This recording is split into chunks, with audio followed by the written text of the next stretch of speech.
சவுக்கு மரம் ஒரு டன்னோட விலை குறைஞ்சபட்சம் 8,000 11,000 வரைக்கும் போயிட்டுருக்கு. டிஎன்பிஎல்ல இந்த வருஷம் 11,000 கொடுத்துட்ருக்காங்க. இன்னும் ஒரு சில வியாபாரிங்க 25,000 வரைக்கும் கொடுக்குறாங்க. இது எல்லாமே மரத்தோட தரத்தை பொறுத்து தான் இருக்குது. ஒரு ஏக்கருக்கு எவ்வளோ லாபம் எடுக்கலாம் அப்படின்றத இந்த வீடியோவில் பார்க்கலாம்.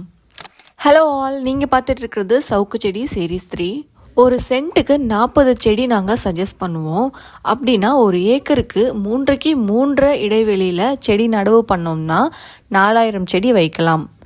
ஒரு ஏக்கருக்கு எவ்வளோ டன் எடுக்கலாம் அப்படின்னு கேட்டிங்கன்னா 55லேருந்து 70 டன் வரைக்கும் எடுக்கலாம். அது மட்டும் இல்லாமல் மண்ணோட வளம் ரொம்ப நல்லா இருந்துச்சுன்னா 80லேருந்து 86 டன் வரைக்கும் விவசாயிகள் எடுத்திருக்காங்க. இதை வச்சு நம்ம ஒரு ஏக்கருக்கு எவ்வளோ அமௌண்ட் எடுக்கலாம் அப்படின்றத பார்ப்போம். ஆவரேஜாக நான் 55 டன்னு எடுத்துருக்கேன்.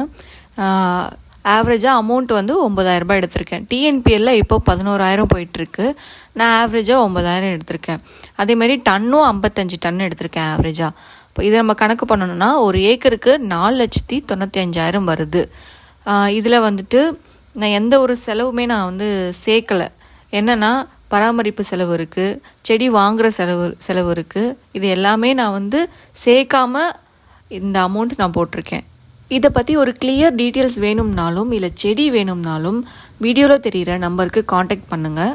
இதில் ஒரு ஏக்கருக்கு 4,95,000 எடுக்கலான்னு சொல்லியிருக்கேன் இல்லையா. இதில் நீங்கள் வந்து இப்போ ஒரு 4 ஏக்கர் இல்லை 5 ஏக்கர் நீங்கள் மொத்தமாக போடுற மாதிரி இருந்தீங்கன்னா மொத்தமாக உங்களுக்கு 24,75,000 2 to 3 வருஷத்தில் உங்கள் கையில் இருக்கும்.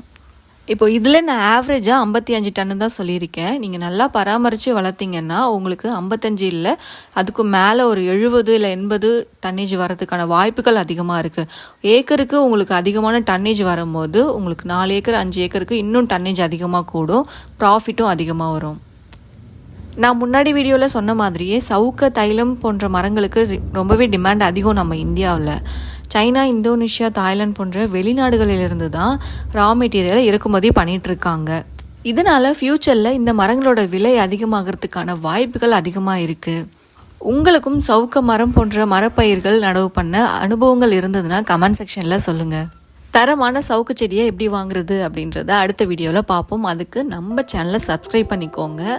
விவசாயத்தில் இன்ட்ரெஸ்ட் இருக்கிற உங்களோட ஃப்ரெண்ட்ஸ் அண்ட் ஃபேமிலி மெம்பர்ஸ்க்கும் இந்த வீடியோவை ஷேர் பண்ணிவிடுங்க.